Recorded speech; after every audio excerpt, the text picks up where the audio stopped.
أعوذ بالله من الشيطان الرجيم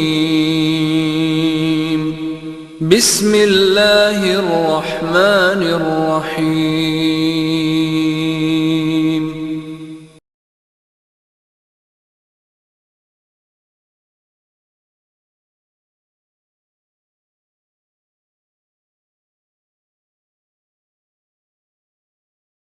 إن الحمد لله نحمده ونستعينه ونستغفره ونؤمن به ونتوكل عليه ونعوذ بالله من شرور أنفسنا ومن سيئات أعمالنا من يهده الله فلا مضل له ومن يضلل فلا هادي له ونشهد أن لا إله إلا الله وحده لا شريك له ونشهد أن محمدا عبده ورسوله أرسله بالحق بشيرا ونذيرا وداعيا إلى الله بإذنه وسراجا منيرا أما بعد فقد قال الله تعالى في كلامه أعوذ بالله من الشيطان الرجيم فاصدع بما تؤمر وأعرض عن المشركين إنا كفيناك المستهزئين الذين يجعلون مع الله إلها آخر فسوف يعلمون وَلَقَدْ نَعْلَمُ أَنَّكَ يَضِيقُ صَدْرُكَ بِمَا يَقُولُونَ فَسَبِّحْ بِحَمْدِ رَبِّكَ وَكُن مِّنَ السَّاجِدِينَ وَاعْبُدْ رَبَّكَ حَتَّى يَأْتِيَكَ الْيَقِينُ۔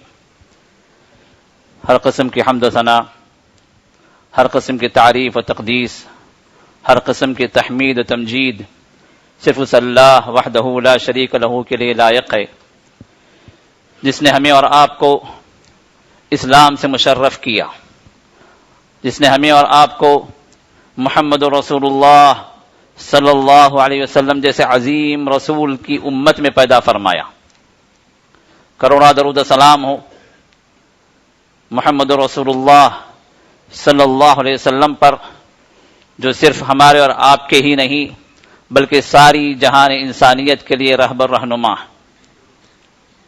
میرے دوستوں اور بزرگوں، وقت کی تنگی ہے لیکن موضوع کافی اہم ہے، اور اس وقت ایک سلگتا ہوا موضوع ہے، وہ یہ کہ محمد رسول اللہ صلی اللہ علیہ وسلم کی عظمت اور ہماری آپ سے محبت، اور اسی کے ساتھ ساتھ ہماری اور آپ کی ذمہ داریاں۔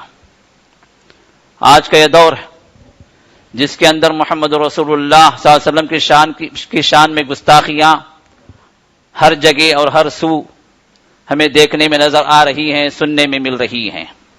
میڈیا کے اندر ہر دن نت نئے فتنے و فسادات اس موضوع سے متعلق نشر کیے جا رہے ہیں۔ کبھی ڈنمارک کے اندر کارٹون بنائے جا رہے ہیں، تو کبھی فرانس کے اندر، کبھی کسی ملک کے اندر تو کسی اور ملک کے اندر، کہیں محمد رسول اللہ صلی اللہ علیہ وسلم کے شان میں کہیں کسی نے گستاخی کی تو کسی نے اور کوئی کلام کیا۔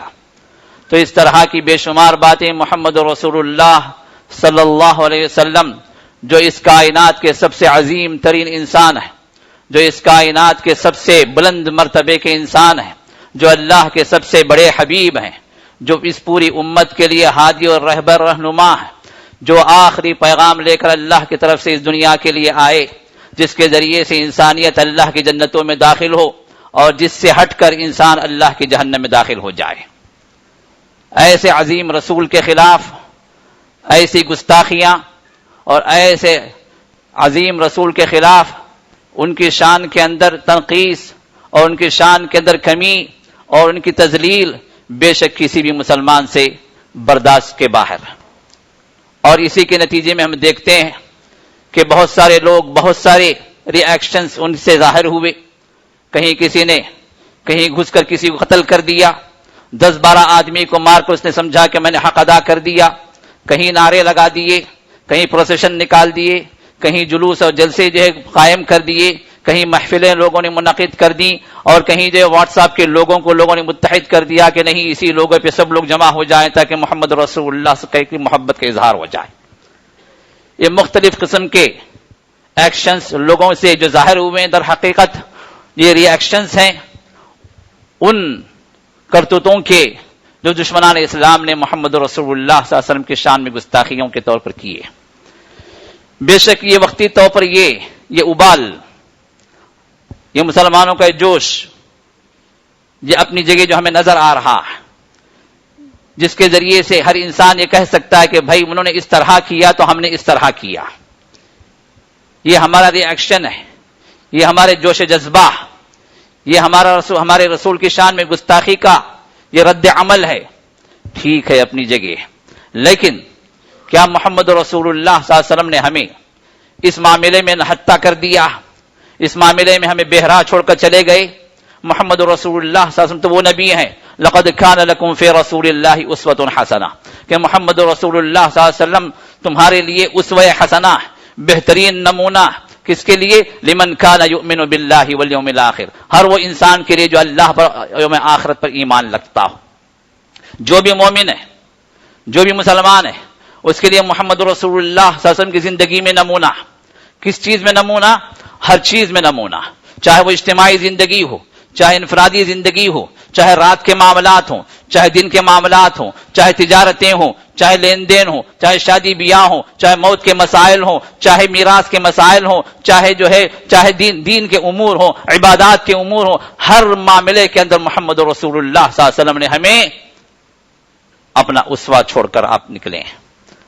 اسی وجہ سے صحابہ نے کہا کہ محمد رسول اللہ صلی اللہ علیہ وسلم نے جب اس دنیا سے آپ رخصت ہوئے تو ہمیں ایسے چھوڑ کر گئے، ترکنا علی المحجۃ البیضاء لیلھا کنہارھا لا یزیغ عنھا الا ھالک، کہ محمد رسول اللہ صلی اللہ علیہ وسلم جب اس دنیا سے رخصت ہوئے تو ہمیں ایسی شاہراہ پر چھوڑ کر گئے، یہ روشن راہ جس میں کوئی تاریکی نہیں، جس میں کوئی غموض نہیں، جس میں کوئی گنجلک بات نہیں، بالکل واضح باتوں پر رسول اللہ صلی اللہ علیہ وسلم چھوڑ کر گئے کہ ایسی شاہراہ کہ جس کی رات بھی دن کی طرح روشن. کسی معاملے میں رسول اللہ صلی اللہ علیہ وسلم ہمیں یتیم نہیں کیا. ہم کسی اور کی طرف جانے کی ہمیں کسی معاملے میں ضرورت نہیں ہے ہمیں. اور آئیے ہم دیکھتے ہیں کہ محمد رسول اللہ کی شان میں گستاخیاں کہ یہ آج کی نئی پیداوار ہے، کیا صرف آج کے دور میں یہ مسائل شروع ہوئے ہیں یا اس سے پہلے بھی کبھی رہے؟ اگر آپ سیرت پڑھیں، سیرت کا مطالعہ کریں، محمد رسول اللہ صلی اللہ علیہ وسلم جس دن سے اس دعوت کو لے کر اٹھے، لا الہ الا اللہ، قولوا لا الہ الا اللہ تفلحوا واترکوا اللات والعزى، یہ نعرہ جب آپ نے لگایا، یہ دعوت پیام حق جب آپ نے دیا تو یہ پیام حق تھا جس میں آپ نے فرمایا کہ اے لوگو لا الہ الا اللہ، اللہ کے علاوہ کوئی عبادت کے لائق نہیں، اس کا اقرار کر لو، اس کو مان لو تو کیا ہوگا؟ تفلحوا، تم کامیاب ہو جاؤ گے. واترکوا اللات والعزى، جن دیویوں کو، جن مورتوں کو، جن کو تم خدا بنائے رکھے ہو، یہ لات اور عزا یہ سب بے جان چیزیں ہیں، ان کو چھوڑ دو، یہ باطل ہیں، ان کو چھوڑو اور حق جو اللہ تعالیٰ ہے اس کی عبادت طرف آ جاؤ. جس دن سے آپ نے اس دعوت توحید کو بلند کیا، اسی دن سے لوگ آپ کے دشمن ہوئے. اسی دن سے، بلکہ اسی لمحے سے ابو لہب نے اسی وقت مخالفت کی، اسی وقت سے مخالفتیں شروع ہوئی. اور جیسے جیسے دعوت بڑھتی گئی، محمد رسول اللہ صلی اللہ علیہ وسلم کے ساتھ دشمنیاں بڑھتی چلی گئی. سیرت کا ایک ورقہ آپ الٹیے، ایک پیراگراف آپ پڑھیے، محمد رسول اللہ صلی اللہ علیہ وسلم کی قدم قدم پر آپ کے ساتھ دشمن تھے. اور یہ دشمنیاں کیسے تھیں؟ آپ پر بھپتیاں کسی گئیں، آپ پر الزامات لگائے گئے، آپ کے منہ پر گالیاں دی گئیں، آپ پر تانے دیے گئے، آپ کو کبھی شاعر کہا گیا، کبھی مجنون کہا گیا، کبھی مذمم کہا گیا، اور کبھی آپ پر اونٹ کی اوجھڑیاں ڈالی گئیں. محمد رسول اللہ صلی اللہ علیہ وسلم کعبۃ اللہ میں نماز ادا کر رہے ہیں، سجدے کی حالت میں ابو جہل فلاں قبیلے سے کہا کہ فلاں قبیلے کے اندر آج اونٹ کاٹا گیا ہے، اس کی اوجھڑیاں، اس کی آنتیں، اس کا گوبر، وہ جو غلاظت وہاں پڑی ہوئی ہے، کوئی جا کر لے آئے. ایک آدمی گیا اور وہ سب چیزیں لے کر آیا. محمد رسول اللہ صلی اللہ علیہ وسلم سجدے میں ہیں، سجدہ ریز ہیں، اللہ کے ساتھ تعلق جڑا ہوا ہے. ایسی حالت میں وہ پورے کا پورا تودا، وہ پوری کی پوری غلاظت محمد رسول اللہ پر اوپر منڈیل دیتا. یہی نہیں، کتنی مرتبہ محمد رسول اللہ کے ساتھ قتل کی سازشیں ہوئی، آپ کو قتل کرنے کے لیے کتنی سازشیں کی گئی. یہ 13 سالہ دور مکے کی زندگی کا میں 2 مثالیں آپ کو دیتا ہوں، ایک مکے کی زندگی اور ایک مدینے کی زندگی. مکے کی زندگی کی مثال، 13 سالہ دور، 13 سال کے اندر محمد رسول اللہ کا ہر دن مصائب کا شکار تھا، اس دعوت کی راہ میں ہر قدم آپ سے مخالفتوں سے بھرپور تھا. گالیاں قدم قدم پر تھیں، تانے قدم قدم پر تھے، آپ کے منہ پر گالیاں دی جاتی تھیں. محمد رسول اللہ سے مگر ایک مرتبہ بد دعا کرتے تو پوری قوم ہلاک ہو جاتی. طائف کی مثال آپ کو یاد ہوگی کہ مکے سے مایوس ہو کر رسول اللہ صلی اللہ علیہ وسلم طائف کی طرف چلے، شاید کہ طائف کے لوگ ایمان لے آ جائیں. لیکن طائف میں جب آپ نے دعوت پیش کی تو جواب کیا ملا؟ جواب پر وہی تانے، وہی ببتیاں، وہی گالیاں، اور اس پر مزید ہے کہ مکے میں جو آپ کے ساتھ سلوک نہیں ہوا تھا وہ سلوک ہوا. آپ پر پتھر برسائے گئے، اور پتھر بھی ایسے پتھر کہ آپ کے پورے جسم کو لہولہان کر گئے. سر سے لے کر قدم تک خون رسنے لگا، آپ کی جوتیوں میں خون جمنے لگا، اور حالت یہ تھی کہ محمد رسول اللہ صلی اللہ علیہ وسلم بے ہوش ہونے کے قریب ہو گئے. طائف کے باہر ایک پارک کا سہارا لے کر، ایک باغیچے کا سہارا لے کر اس کی دیوار کا رسول اللہ صلی اللہ علیہ وسلم ٹیک لگائے بیٹھے. اللہ کی رحمت جوش میں آئی، جبریل نازل ہوئے. جبریل کے ساتھ ایک اور فرشتہ تھا جو دنیا میں پہلی مرتبہ اترا. بعض روایات میں بات آتی ہے وہ پہاڑوں کا فرشتہ تھا. جبریل نے کہا کہ اے اللہ کے رسول صلی اللہ علیہ وسلم، اللہ نے فرمایا کہ اگر آپ حکم دیں تو دیکھیے یہ اللہ نے پہاڑوں کا فرشتہ میرے ساتھ کیا. اگر آپ حکم دیں تو یہ مکہ اور طائف جو پہاڑوں کے درمیان میں گھرے ہوئے دو شہر ہیں، اگر آپ چاہیں تو یہ پہاڑوں کا سلسلہ ایسے جما دیا جائے، ایسے جوڑ دیا جائے کہ پوری بستی ہلاک ہو جائے، کوئی نہ بچے. محمد رسول اللہ صلی اللہ علیہ وسلم نے کیا جواب دیا؟ پتھر کھڑے ہوئے ہیں، جسم لہولہان ہے. رسول اللہ صلی اللہ علیہ وسلم شکوے کے لیے ہاتھ اٹھا دیے، اللہ سے فریاد کر رہے ہیں. فریاد کے نتیجے میں فرشتے نازل ہو رہے ہیں. محمد رسول اللہ صلی اللہ علیہ وسلم اگر چاہتے تو فرماتے ہاں ان بدبختوں کو اسی وقت ہلاک کر دو، یہ لوگ اسی قابل ہیں اور تھے بھی اسی قابل ہو. اگر رسول اللہ صلی اللہ علیہ وسلم اگر بد دعا کر دیتے تو اس کے مستحق تھے. لیکن قربان جی رحمت عالم محمد رسول اللہ صلی اللہ علیہ وسلم نے کیا فرمایا؟ کہا کہ نہیں، یہ فیصلہ میں اس سے راضی نہیں، مجھے نہیں چاہیے پہاڑوں کا فرشتہ، میں نہیں چاہتا کہ قوم ہلاک ہو. کیوں؟ فرمایا کہ مجھے امید ہے کہ اگر یہ لوگ ایمان نہ بھی لائے تو ان کی نسل میں کوئی تو نکلے گا جو کلمہ لا الہ الا اللہ کو قبول کرنے والا بن جائے گا. ایک تو مسلمان ہوگا کوئی، یہ نہ صحیح، ان کی آنے والی نسل میں کوئی تو مسلمان ہوگا. یہ نہ جنت میں جائیں لیکن ان کے آنے والی نسل میں کوئی تو جنت میں جانے والا بن جائے گا. دیکھیے کیا تڑپ تھی، کیا فکر تھی. اپنی جان کی فکر نہیں، اپنی جسم کی سلامتی کی فکر نہیں، لیکن محمد رسول اللہ سے فکر کر رہے تھے امت کے لیے. یہ محمد رسول اللہ صلی اللہ علیہ وسلم آپ کی پوری زندگی اسی طرح سے گزری. 13 سال ادھر گزر گئے. پھر اس کے بعد مدینے کی زندگی کے 8 سالہ دور میں 8ویں سال جب مکہ فتح ہوتا ہے، محمد رسول اللہ صلی اللہ علیہ وسلم اسی مکے کی طرف واپس آ رہے ہیں. 13ویں سال وہ رات تھی جس میں محمد رسول اللہ صلی اللہ علیہ وسلم چھپتے چھپاتے روتے ہوئے آنسو بہاتے ہوئے مکہ چھوڑ رہے تھے. مکے کی طرف آپ اشارہ کرتے ہوئے، کعبۃ اللہ کی طرف اشارہ کرتے ہوئے مکے سے باہر نکل کر کعبۃ اللہ کی طرف متوجہ ہو کر آپ نے فرمایا کہ اے کعبۃ اللہ،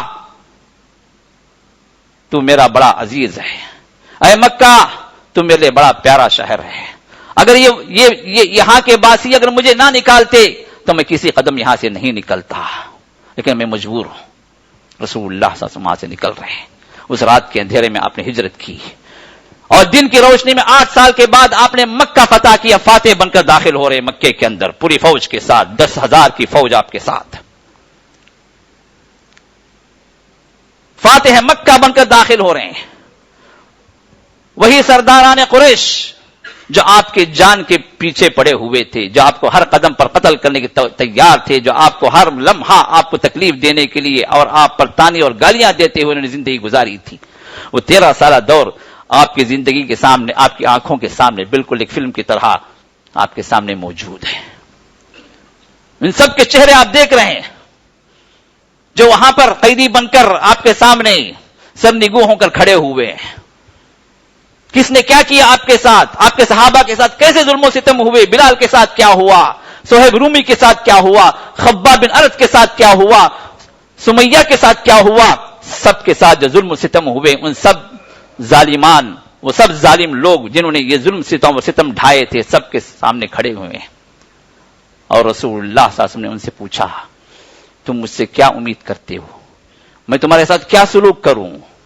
اگر ہم اور آپ ہوتے تو سب کو علی اعلان قتل کروا دیتے، بلکہ جس طرح کی تکلیفیں انہوں نے دی اس سے دگنی تکلیفیں انہیں دے کر ان کو جو ہلاک کرتے ہیں۔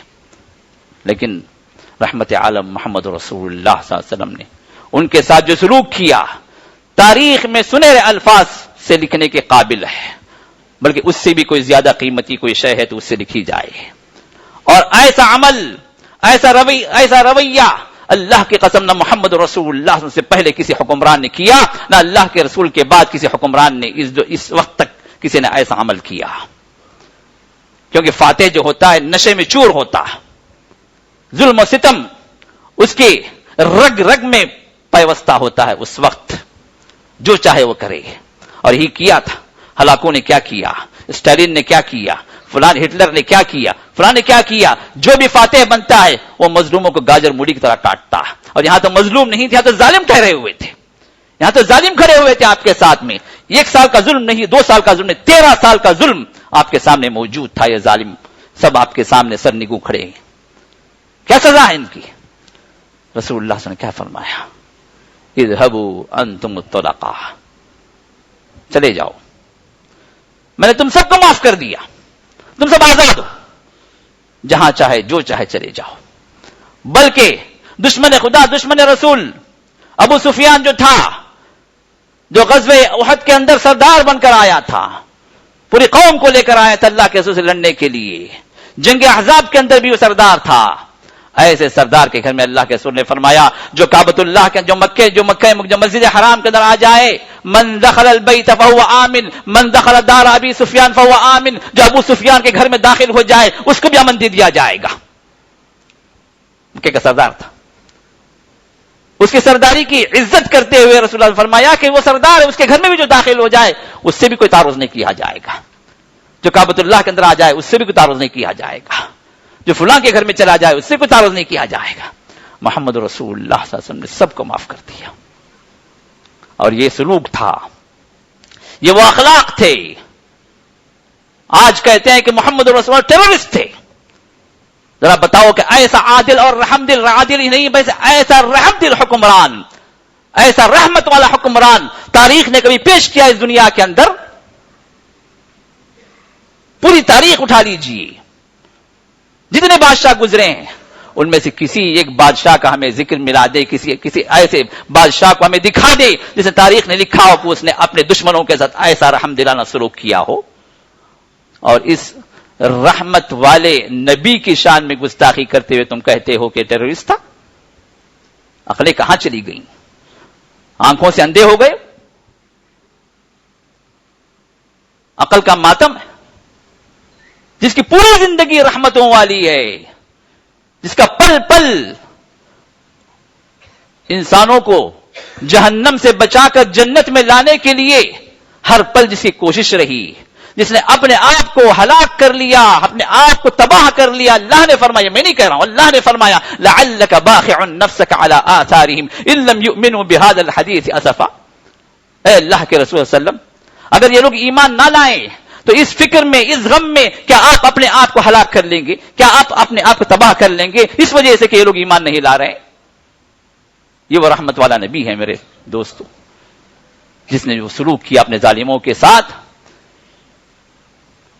کہ سب کو معافی عطا کی۔ اور اس کا نتیجہ کیا نکلا کہ مکے والے بغیر کسی جنگ و جدال کے، مکے والے صرف آپ کے اس رحیمانہ سلوک کے ساتھ، اس کے نتیجے میں پورا مکہ ایمان لے آیا، مکے والے ایمان میں داخل ہو گئے، صرف آپ کے سلوک کی وجہ سے، آپ کے اخلاق کی وجہ سے۔ یہ تو تھا مکے کی مثال۔ اب آئیے مدینے کی مثال میں دیتا ہوں۔ محمد رسول اللہ صلی اللہ علیہ وسلم جب مدینہ پہنچے تو دشمن یہاں بھی تھے، بلکہ یہاں کے دشمن تو اور خطرناک تھے۔ مکے کے دشمن تو واضح تھے کہ فلاں دشمن ہے، فلاں دشمن ہے، فلاں دشمن ہے، کافر لوگ تھے. مدینے کے دشمن یہودیوں کے ساتھ منافقین بھی تھے جو آستین کے سام تھے، جو بظاہر مسلمان تھے لیکن اندر سے یہ زہریلے سام تھے جو ہر پل ڈسنے کے لیے تیار تھے. اور ان کا سردار تھا عبداللہ بن ابی. محمد رسول اللہ صلی اللہ علیہ وسلم کے قتل کی کئی سازشیں ان لوگوں نے کی. اور ایک وقت یہ بھی آیا کہ محمد رسول اللہ صلی اللہ علیہ وسلم جب کسی غزوے سے واپس آ رہے تھے تو اس نے اپنے ٹولے کے ساتھ پلان بنایا اور کہا کہ اب مدینہ جا کر فیصلہ ہو جائے گا کہ ہم عزت دار لوگ ہیں تو ان ذلیلوں کو ہم نے پناہ دی تھی اور آج وہ وقت آئے گا کہ ہم ان ذلیلوں کو نکال باہر کریں گے. اللہ نے فرمایا، ان کے اس قول کو نقل کیا سورہ منافقین کے اندر، یقولون لئن رجعنا الى المدینة لیخرجن الاعز منها الاذل وللہ العزة ولرسولہ وللمؤمنین ولکن المنافقین لا يعلمون. یہ لوگ کہتے ہیں کہ اگر ہم مدینہ واپس چلے جائیں تو پھر ہم میں کا جو عزت دار ہے وہ ذلیل کو نکال باہر کرے گا. یعنی اپنے آپ کو عزت دار کہہ رہا تھا اور محمد رسول اللہ صلی اللہ علیہ وسلم ذلیل کہہ رہا تھا. تو یہ ذلیل جس کو اللہ نے ذلیل بنایا، جب عمر نے فرمایا کہ اللہ کے رسول صلی اللہ علیہ وسلم اس ذلیل نے یہ مقولہ کہا، آپ کی شان میں یہ گستاخی کی، اتنی گستاخیاں تو ہم معاف کرتے چلے گئے، لیکن آج اس نے علی الاعلان ہم کو ذلیل کہا ہے، اپنے آپ کو عزت دار کہا ہے. اللہ نے آپ کو عزت بخشی ہے. اللہ کے رسول آپ مجھے اجازت دیں کہ اس دشمن خدا، اس دشمن رسول کا سر تن سے جدا کر دوں، قتل کر دوں اس کو. محمد رسول اللہ صلی اللہ علیہ وسلم ایک اشارہ کافی تھا، کر دو. اسی وقت اسی گردن اڑا دی جاتی. آپ نے کیا فرمایا؟ معلوم یہ منافقوں کا سردار، اس کی دشمنیاں واضح ہو گئی. اللہ نے اس کا پول کھول دیا تھا. پوری سورت اللہ نے نازل کر دی. سورت المنافقون موجود ہے، آج بھی قیامت تک موجود رہے گی. ان منافقین کرتوت واضح ہوتے جائیں گے، قیامت تک کے لیے واضح رہیں گے. رسول اللہ سے فرمایا کہ نہیں قتل کرنا، اس کو قتل نہ کرو. کیوں؟ اس لیے کہ آپ نے فرمایا یہ لوگ کلمہ پڑھنے والے ہمارے پیچھے نماز پڑھ رہے ہیں، اور ہم اس کو قتل کرنے کی بات کیا ہوگی؟ لوگ یہ کہیں گے کہ محمد اپنے ہی ساتھیوں کو قتل کرنا شروع کر دی. محمد اپنے ہی ساتھیوں کو قتل کرنا شروع کر دی. اب تو کفار تک قتل کرتے تھے، اب اپنے ہی ساتھیوں کو قتل کر رہے ہیں. اس کا نفاق اللہ کے ساتھ. اللہ اس کو ان المنافقین فی الدرک الاسفل من النار، جہنم کے سب سے نچلے گڑھے میں اللہ داخل کریں گے. یہ سزا ان کے لیے. رسول اللہ سے منع کر دیا. گستاخ رسول ہے، دشمن رسول ہے، لیکن رسول اللہ صلی اللہ علیہ وسلم نے اس وقت کے حالات کے لحاظ سے، مصلحت کے لحاظ سے اور اسلام کے امیج کو صاف رکھنے کے لیے آپ نے فرمایا کہ قتل نہ کرو، جبکہ دشمنی واضح تھی. اور یہ صرف شک کی بنیاد پہ نہیں، اللہ نے آیتیں نازل کر دی، وحی کے ذریعے سے معلوم ہو گیا کہ فلاں منافق ہے، فلاں منافق ہے، فلاں منافق ہے، اور یہ منافقوں سردار سب واجب القتل ہیں. دشمنیاں واضح ہو گئی، لیکن بظاہر مسلمان تھے، بظاہر کلموں کے تھے، بظاہر لا الہ الا اللہ کہنے والے تھے، مسجد میں حاضر ہونے والے تھے، مسلمانوں کی بظاہر نشانیاں تھی. تو رسول اللہ سے فرمایا کہ نہیں، ان کا معاملہ اللہ کے سپرد. اور لوگ یہ نہ کہہ دیں کہ جو اسلام میں داخل ہوا اس کو بھی قتل کیا جا رہا ہے، اسلام کا امیج خراب ہو جائے گا. محمد رسول اللہ صلی اللہ علیہ وسلم کا جو امیج بنا ہوا تھا کہ رحمت عالم کا، اس پر ڈانٹ آ جائے گی. آپ نے منع کی تھی. تو معلوم یہ ہوا کہ گستاخ رسول کی سزا قتل ہے، لیکن حالات کے لحاظ سے، مصلحت کے لحاظ سے، اسلام کی امیج کو صاف رکھنے کے لحاظ سے، محمد رسول اللہ صلی اللہ علیہ وسلم کی شان کو بلند رکھنے کے لحاظ سے کبھی ایسا بھی ہو سکتا ہے کہ گستاخ رسول کو اس وقت کے لیے معاف بھی کیا جا سکتا، کیونکہ رسول اللہ صلی اللہ علیہ وسلم نے قتل نہیں کیا عبداللہ بن ابی کو، بلکہ آپ نے نماز جنازہ تک پڑھا دی، نماز جنازہ بھی پڑھا دی، جبکہ حضرت عمر نے منع کیا کہ رسول یہ تو منافق ہے، آپ اس کی نماز جنازہ پڑھا رہے. اللہ کے رسول نے فرمایا کہ مجھے اللہ نے فرمایا استغفر لهم او لا تستغفر لهم ان تستغفر لهم 70 مرة فلن يغفر الله لهم، کہ آپ ان کے لیے دعائیں مغفرت کریں یا نہ کریں، اور اگر 70 مرتبہ بھی اگر ان کے لیے دعائیں مغفرت آپ کریں گے تو اللہ ان کو معاف کرنے والا نہیں۔ اللہ کے رسول نے فرمایا کہ اللہ نے مجھے منع نہیں کیا، مجھے اختیار دیا، آپ نے نماز جنازہ پڑھا دی، بلکہ بعض روایت میں فرمایا کہ اللہ نے 70 مرتبہ کہا کہ 70 مرتبہ بھی ان کے لیے تم معافی مانگو تو میں معاف کرنے والا نہیں ہوں۔ اللہ کے رسول نے ارشاد فرمایا اگر اللہ تعالیٰ مجھے فرماتا کہ 71 مرتبہ اگر مانگو گے تو میں معاف کر دوں گا تو میں 71 مرتبہ اس کے لیے معافی مانگتا۔ اللہ اکبر، اللہ اکبر، یہ ایسے رحمت عالم ہے، یہ ایسے نبی ہے، اپنے دشمنوں کو معاف کرنے والے نبی ہے۔ میرے دوستو، کہنے کی بات یہ ہے، میں نے یہ 2 مثالیں دی، ایک مکے کی ایک مدینے کی، جس میں محمد رسول اللہ صلی اللہ علیہ وسلم نے اپنے دشمنوں کے ساتھ کیا سلوک کیا، اپنے گستاخوں کے ساتھ کیسے سلوک کیا۔ اللہ نے ان کے ساتھ جو سلوک جو کرنا تھا، اللہ نے خود ارشاد فرمایا خذ العفو وامر بالعرف واعرض عن الجاہلین۔ یہ 3 نکاتی پروگرام اللہ نے دیا۔ خذ العفو، معافی کو آپ چن لیں، معافی والا رویہ اختیار کریں، معاف کرتے چلے جائیں۔ خذ العفو وامر بالعرف، اور جو عرف والا جو دین ہے، جو معروف باتیں ہیں، جو بھلی باتیں ہیں، ان کا آپ حکم دیتے رہیں۔ وَأَعْرِضْ عَنِ الْجَاهِلِينَ، اور جاہلوں کے منہ کو نہ لگیں، یہ لوگ جاہل ہیں، آپ کے مرتبے کو نہیں جانتے، آپ کے اسلام کو نہیں جانتے، آپ کی قدر و منزلت کو نہیں جانتے، ان سے منہ نہ لگے، اپنا کام آپ کرتے چلے جائیں۔ اور انہی نکات پر رسول اللہ صلی اللہ علیہ وسلم نے اپنی دعوت کو آگے بڑھایا۔ میرے دوست، یہی 3 نکات آج بھی موجود ہیں قرآن کے اندر، کہ ہم کیسے ان لوگوں کے ساتھ سلوک کریں۔ آج جو ریاکشن کے طور پر کچھ لوگ جو کسی کو قتل کر دیے، کہیں گھسے 10-12 آدمیوں کو مار دیے، فرانس کے اندر 12 آدمیوں کو قتل ہو گیا، نتیجہ کیا نکلا؟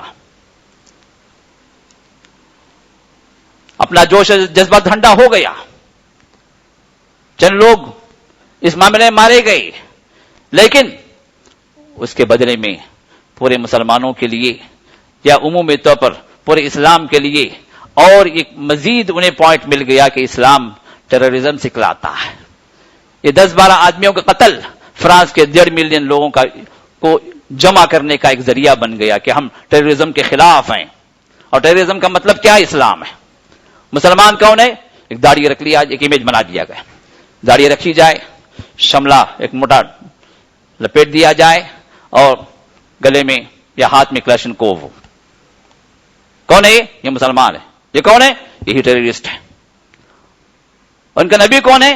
ٹیررزم کا سردار ہے۔ یہ امیج اس کو بنانے کے لیے کون مدد کر رہے ہیں؟ یہ جاہل مسلمان ہیں، یہ نادان لوگ ہیں، جو چاہتے تو ہیں کہ نبی کی مدد کریں، جو چاہتے تو ہیں کہ اسلام کی نصرت کریں، لیکن یہ نادان دوست ہیں جو الٹا اسلام کو بدنام کر رہے ہیں، یہ نادان دوست ہیں جو الٹا محمد رسول اللہ کی شان کو اور گھٹا رہے ہیں، کیونکہ رسول اللہ صلی اللہ علیہ وسلم نے طریقہ نہیں سکھلایا۔ اگر یہ طریقہ اگر جائز ہوتا تو محمد رسول اللہ کے ساتھیوں کے لیے کوئی بات کمی تھی؟ آپ کے ہماری اور آپ کی محبتیں کیا؟ صحابہ کی جو محبتیں جو تھیں وہ جانثار صحابہ تھے، اپنی بیوی کو، اپنے بچے کو، اپنے والدین کو، خود اپنے آپ کو اللہ کے رسول کی شان میں قربان کر دینا ان کے لیے کوئی مسئلہ ہی نہیں تھا۔ رسول اللہ صلی اللہ علیہ وسلم کا چاہتے تو آپ سرداران کفر کو، بلکہ جو بھی آپ کے دشمن تھے مکے کے اندر یا مدینے کے اندر، آپ سب کو قتل کرنے کا حکم دیتے چلے جاتے اور سب ختم ہو جاتے۔ لیکن کیا رسول اللہ صلی اللہ علیہ وسلم نے طریقہ اختیار کیا؟ نہیں۔ میرے دوست، میں نے یہی کہا شروع میں کہ رسول اللہ صلی اللہ علیہ وسلم نے ہمیں کسی معاملے میں یتیم نہیں چھوڑا، ہر معاملے میں رسول اللہ صلی اللہ علیہ وسلم نے ہمیں، آپ آئیڈیل، آپ نے ہمیں مثال ہمیں دی، آپ کر دکھائے۔ اور یہ گستاخیاں میرے دوستو آج کی نئی پیداوار نہیں، یہ گستاخیاں رسول اللہ صلی اللہ علیہ وسلم کے شروع وقت سے ہی چل رہی ہیں، بلکہ آپ سے پہلے کے انبیاء بھی وہ بھی اسی راہ پر چلے، ان کے ساتھ بھی یہی معاملات ہوتے گئے۔ اسی وجہ سے اللہ تعالیٰ نے جب ان حالات میں آپ کو تعلیم دی تو کیا تعلیم دی؟ فرمایا فاصبر کما صبر اولو العزم من الرسل ولا تستعجل لهم، صبر کریں۔ یہ صبر آپ اکیلے نہیں کر رہے ہیں، کما صبر اولو العزم من الرسل، آپ سے پہلے کے جو بڑے بڑے انبیاء اور رسول گزرے ہیں، نوح گزرے، ابراہیم گزرے، موسیٰ گزرے، عیسیٰ گزرے، یہ اولو العزم من الرسل ہیں، ان کے طریقے پر آپ بھی چلیے. وہ لوگ بھی, ان کو بھی یہی تلقین کی گئی, ان کو بھی یہی تعلیم دی گئی, صبر کریں. وہ بھی صبر کرنے والے تھے, آپ بھی صبر کریں. ولا تستعجل لهم, ان کے لیے جلد بازی اختیار نہ کریں. اللہ کے پاس اللہ وقت ہے اس کا, اللہ دیکھ رہے ہیں. اللہ تعالیٰ اپنے سب سے قریبی بندے کے لیے جب اللہ نے حکم دیا تو ہم تو صرف نعرے بازی والے ہیں, ہم تو صرف 4 دن کے جو ہے 16 پاور والے ہیں. 4 دن نعرے لگا دیے, جا کے بڑھ گئے. آسان کام ہمارے لیے یہی ہے. ہاں, کہیں اجتماع کر دیے, کہیں جو پروسیشن نکال دیے, کہیں جلوس نکال دیے, کہیں جو کچھ گڑبڑ کر دیے, کہیں توڑ پھوڑ کر دیے, ہو گیا. محبت رسول کے جواب میں ہم نے کاروائی کر دی, ختم ہو گیا, حق ادا ہو گیا. یہ جو ہے ہماری وقتی کاروائی جو ہے یہ ہم چاہتے ہیں. میرے دوست, یہ کام آنے والی نہیں. اور نئے اسلام کا طریقہ, جو چیز مطلوب ہے وہ کیا ہے میرے دوست؟ 4 پوائنٹ ہیں, اس کو یاد رکھیں. یہ مطلوب ہیں ہم سے. اگر ہم واقعتاً محمد رسول اللہ کی شان کو بڑھانا چاہتے ہیں, واقعتاً ہمیں اللہ کے رسول سے محبت ہے, واقعتاً گستاخوں کا ہم جواب دینا چاہتے ہیں, تو رسول اللہ صلی اللہ علیہ وسلم نے جس طرح جواب دیا اس نمونے پر آئیں, اس کی پیروی کریں. وہ طریقہ ہماری نجات کا طریقہ. پہلا کام جو ہمیں کرنا ہے علم. محمد رسول اللہ صلی اللہ علیہ وسلم کی سیرت کو ہم پڑھیں. آپ نے کیسے زندگی گزاری؟ ہم میں سے ہر مسلمان, ہر چھوٹے بڑے پر, ہر مرد عورت پر میرے دوستو یہ واجب ہے کہ ہم رسول اللہ صلی اللہ علیہ وسلم کی سیرت کو کی جانکاری حاصل کریں. آپ کی بایوگرافی کو ہم پڑھیں, کیونکہ ہمیں نہیں معلوم کہ محمد رسول اللہ کیسے زندگی گزاری. ہم میں سے ہر ایک کو اس کا علم ہو کہ اللہ کے رسول کی سیرت کیا تھی. مکے میں آپ نے کیسے زندگی گزاری, مدینے میں کیسے زندگی گزاری, آپ کی اجتماعی زندگی کیسے رہی, آپ کی انفرادی زندگی کیسے رہی, آپ کی دعوتی زندگی کیسے رہی, بیویوں کے ساتھ کیسے رہے, بچوں کے ساتھ کیسے رہے, بڑوں کے ساتھ کیسے رہے, تجارت آپ نے کیسے کی. ہر چیز آپ کی بایوگرافی کے اندر موجود ہے اور ہمیں علم نہیں ہے. یہ سب سے پہلی ضرورت ہے کہ ہم میں کا ہر ایک اس بات کو اپنے اوپر واجب کر لے کہ رسول اللہ کی بایوگرافی کو پڑھے. اور میرے دوست, آج تو ہر زبان کے اندر الحمدللہ یہ کتابیں موجود ہیں, آپ کی سیرت موجود ہے, تو لہٰذا ہم میں سے کسی کے پاس عذر نہیں ہے کہ ہم مجھے نہیں معلوم ہے. اگر نہیں تو کیسٹیں موجود ہیں, کیسٹیں بھی ملتی ہیں, اردو میں مل رہی ہیں, انگلش میں مل رہی ہیں, رسول اللہ کی بایوگرافی موجود ہے. سنیں. ضرورت ہے کہ ہم مسلمان ہیں اور ہمارے نبی کی جب ہمیں سیرت نہیں معلوم ہے, آپ کی زندگی نہیں معلوم ہے, تو محبت کا دعویٰ کیوں؟ کیسے ہمیں آپ ہمارے محبوب ہیں جب ہمیں معلوم ہی نہیں کہ آپ نے کیسے زندگی گزاری. سب سے پہلے علم ہے. دوسری چیز عمل پر آئیں. رسول اللہ صلی اللہ علیہ وسلم کی سنتوں کو اور آپ کے طریقے کو حتی الامکان فالو کرنے والے بن جائیں. میرے دوست, اگر عمل کے لحاظ سے اگر دیکھیں تو ہم سے بڑھ کر گستاخ اور کوئی نہیں ہے اللہ کے رسول کا. نام ہم لے رہے ہیں لیکن ہمارے سب کام الٹے ہیں, سب کام آپ کے طریقے کے خلاف ہیں. رہن سہن یہودیوں کا, عقیدے ہندوؤں کے, رسم و رواج ہمارے غیروں کے. ہماری زندگیاں اسلام میں کہاں ہیں میرے دوست؟ ہماری زندگیاں رسول اللہ کے طریقے کے مطابق ہے کدھر؟ اگر قیامت کے دن اللہ کے رسول کے سامنے کھڑے ہو جائیں تو رسول اللہ سے شاید ہمیں سب سے پہلے اپنا دشمن قرار دیں. وہ حالتیں ہماری ہیں. تو عمل کے لحاظ سے میرے دوستو ہم رسول اللہ کے قریب ہو جائیں, رسول کے قریب آتے جائیں. تو پھر یہ ہمارا عمل یہ چیخ چیخ کر چلا کر کہے گا لوگوں کے سامنے, یہ ہے وہ رسول اللہ کا فالوور, یہ ہے وہ اللہ کے رسول کا پیروکار, یہ ہے وہ رحمت عالم جس نے رحمت کی اور اخلاق کی جو تعلیم دی ہے اس کا ماننے والا. میرے دوستو اس کی ضرورت ہے. اور یہ چیز ہم صرف بولنے سے کام نہیں ہوگا, ہم اپنی زندگی سے شروع کریں, اپنے گھر سے شروع کریں, اپنے بچوں کے ساتھ شروع کریں, اپنی بیوی کے ساتھ شروع کریں. ہر گھر کے اندر میرے دوست کچھ وقت ایسا نکالیں کہ روزانہ 10 منٹ یا 15 منٹ محمد رسول اللہ کی سیرت کو آپ پڑھ کر سنائیں. ایک حلقہ بنا دے, ایک اسٹڈی سرکل بنا لیں. 10 منٹ 15 منٹ سونے سے پہلے یا بچوں کو جب بھی وقت فارغ ہے بچوں کو لے کر بٹھائیں, رسول اللہ کی زندگی سے یہ کہ 2 قصے سنائیں انہیں. پھر دیکھیے, پھر آپ کو بھی علم ہوگا, آپ کے گھر کے اندر بھی رسول اللہ صلی اللہ علیہ وسلم کی سیرت کی تعلیم ہوگی اور ان کے علم میں بھی یہ بات ہوگی. اب جب علم ہوگا تو پھر عمل کا جذبہ بھی ہوگا. تو عمل میرا دوستو رسول اللہ کے عمل کے مطابق ہوتا چلا جائے. اور تیسری چیز یہ ہے کہ آج جو میڈیا جو کچھ بھی رسول اللہ کے خلاف جو باتیں جو کر رہی ہیں, ان میں جہاں دشمنی موجود ہے وہاں پر جہالت بھی موجود ہے. وہاں پر انہیں اس بات کی حقیقت کا علم نہیں ہے کہ محمد رسول اللہ صلی اللہ علیہ وسلم حقیقت میں تھے کیا, آپ کی رحمتیں ہیں کیا, آپ کے اخلاق کیسے تھے. تو میرے دوست آج ضرورت ہے دعوت کی. جس طرح وہ لوگ رسول اللہ صلی اللہ علیہ وسلم کے لیے اپنا میڈیا استعمال کریں گستاخیوں کے لیے، اسی طرح ہم رسول اللہ صلی اللہ علیہ وسلم کے محاسن کو بلند کرنے کے لیے، آپ کے اچھے اخلاق کو بیان کرنے کے لیے، آپ کی اچھی باتوں کو نشر کرنے کے لیے ہم جو اس دعوت کا پہلو ہم اختیار کریں، ہم لوگوں کے سامنے نشر کریں جو بھی ہمارے وسائل ہیں میڈیا کے اندر، جو بھی جو ہے ہمارے وسائل ہیں، یا کہ آپ کے اپنے دوستوں کے اعتبار سے، آپ کے اپنے خاندان کے اعتبار سے، آپ کے اپنے فرینڈ سرکل کے اعتبار سے، آپ کے اپنے واٹس ایپ کے اعتبار سے، آپ کے اپنے فیس بک کے اعتبار سے، جو بھی سوشل جو سائٹس ہیں ان کے ذریعے سے رسول اللہ صلی اللہ علیہ وسلم کی زندگی کو عام کرنے کی کوشش کریں، یہ ہماری ذمہ داری ہے۔ اور اگر وہ غلط بیانی کر رہے ہیں، وہ باطل کو جو نشر کر رہے ہیں جو باطل ہے، تو پھر ہمارے پاس جو حق ہے اس کو ہم لے کر کیوں بیٹھے میرے دوستو؟ یہ ہماری کوتاہی ہے، یہ ہماری خامی ہے، یہ ہماری ہمارا پیچھے ہونا ہے کہ ہم حق کو اپنے ساتھ رکھ کر، سچ کو اپنے ساتھ رکھ کر باطل کے خلاف ہم خاموش بیٹھے ہوئے ہیں۔ یہ ہماری ذمہ داری ہے کہ اس دعوت کو، رسول اللہ کی سیرت کو ہم آگے بڑھائیں، لوگوں کے سامنے نشر کرتے چلے جائیں۔ جتنے آپ کے وسائل ہیں، آپ یہ نہ کہیں کہ ہمارے پاس میڈیا کہاں ہے، ہم کہاں سے جائیں، ہماری آواز کہاں بلند ہوگی۔ اللہ یہ نہیں پوچھے گا کہ آپ نے میڈیا کو کیوں نہیں خریدا، اللہ یہ پوچھے گا کہ آپ کے جو وسائل تھے ان وسائل کے ذریعے سے آپ نے کیا کام کیا، آپ کے اپنے اعتبار سے جتنے آپ کی استطاعت تھی اس استطاعت میں آپ نے کیا کام کیا، کیا عمل کیا، کیا دعوت کی۔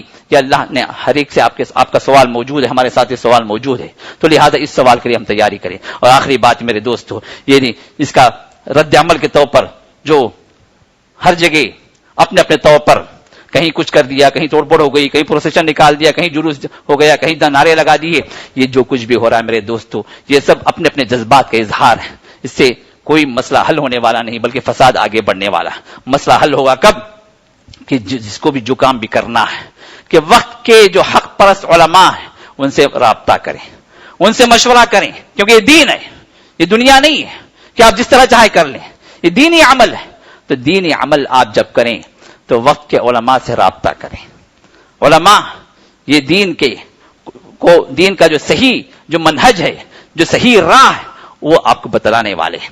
تو صحیح حق پرست جو علماء ہیں ان سے رابطہ کریں، ان سے مشورہ کریں کہ ان حالات میں ہمیں کیا کرنا چاہیے، کیا قدم اٹھانا چاہیے، اور مشورے میں خیر و برکت ہے۔ تو مشوروں کے لحاظ سے آپ قدم اٹھائیں تو اس میں خیر ہوگا، ورنہ وہ آپ کی منمانی ہوگی، ممکن ہے کہ آپ کی ایک کی وجہ سے پوری امت کے لیے خسارہ ہو، آپ کے ایک کے جذبات کی وجہ سے پوری امت کے لیے وہاں پر فساد ہو، اور یہ اللہ کے پاس سب سے بڑا جو ہے جرم ہوگا۔ تو لہٰذا محبت کے اظہار تو ہوگا لیکن آپ مجرم قرار دیے جائیں گے اللہ کے پاس۔ تو لہٰذا اپنے طور پر آپ عمل نہ کریں اس معاملے میں، بلکہ علماء سے مشورہ کریں اور پھر اس مشورے کے ساتھ آپ قدم اٹھائیں۔ تو یہ چار باتیں، علم، عمل، دعوت اور علماء سے رابطہ اور مشورہ، پھر اس کے ساتھ ساتھ آپ آگے بڑھیں تو رسول اللہ صلی اللہ علیہ وسلم کے سلسلے میں جو فتنے اس وقت موجود ہیں انشاءاللہ اس کو حتی الامکان ہم کور کر سکتے ہیں۔ تو لہٰذا یہ وقت کی ضرورت ہے میرے دوستو، ان باتوں کو ہم خود بھی اپنے حد تک نہ رکھیں بلکہ دوسروں تک پھیلائیں، خود بھی عمل کریں،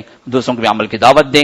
اللہ سے دعا ہے کہ اللہ تعالیٰ محمد رسول اللہ کی سچی محبت اللہ تعالیٰ ہم سب کی زندگی میں اللہ تعالیٰ لے آئے، اور ہمارے دلوں میں اللہ تعالیٰ آپ کی محبت کو جاگزی کر دے، اور جس طرح اس دنیا میں ہم آپ سے محبت کر رہے ہیں اللہ تعالیٰ ہم سب کو محمد رسول اللہ کے ساتھ جنت الفردوس میں اللہ جمع فرمائے، اور آپ کی شفاعت اللہ ہم سب کو نصیب فرمائے۔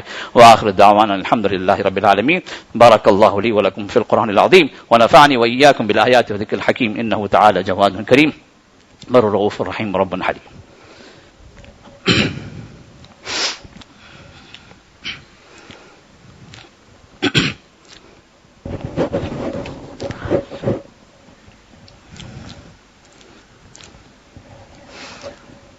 الحمد لله على إحسانه والشكر له على توفيقه وامتنانه، وأشهد أن لا إله إلا الله وحده لا شريك له تعظيما لشانه، وأشهد أن محمدا عبده ورسوله الداعي إلى رضوانه، وصلى الله عليه وعلى آله وسلم تسليما كثيرا كثيرا. أما بعد، فإن خير الحديث كتاب الله، وخير الهدي هدي محمد صلى الله عليه وسلم، وشر الأمور محدثاتها، وكل محدثة بدعة، وكل بدعة ضلالة، وكل ضلالة في النار. فقد قال الله تعالى في شان حبيبه وخليله: إن الله وملائكته يصلون على النبي يا أيها الذين آمنوا صلوا عليه وسلموا تسليما اللهم صل على محمد وعلى آل محمد كما صليت على إبراهيم وعلى آل إبراهيم إنك حميد مجيد اللهم بارك على محمد وعلى آل محمد كما باركت على إبراهيم وعلى آل إبراهيم إنك حميد مجيد وصل على جميع الأنبياء والمرسلين والملائكة المقربين والخلفاء الراشدين خصوصا منهم على أبي بكر وعمر وعثمان وعلي وعلى سائر الصحابة والتابعين رضوان الله تعالى عليهم أجمعين اللهم أعز الإسلام والمسلمين وأذل الشرك والمشركين ودمر أعداء الدين واحم حوزة الإسلام يا أرحم الراحمين اللهم فرج هم المهمومين ونفس كرب المكروبين وقض الدين عن المدينين واشف مرضانا ومرضى المسلمين وارحم موتانا وموتاهم أجمعين برحمتك يا أرحم الراحمين عباد الله رحمني ورحمكم الله إن الله يأمر بالعدل والإحسان وإيتاء ذي القربى وينهى عن الفحشاء والمنكر والبغي يعظكم لعلكم تذكرون اذكروا الله يذكركم وادعوه يستجب لكم ولذكر الله تعالى أكبر والله يعلم ما تصنعون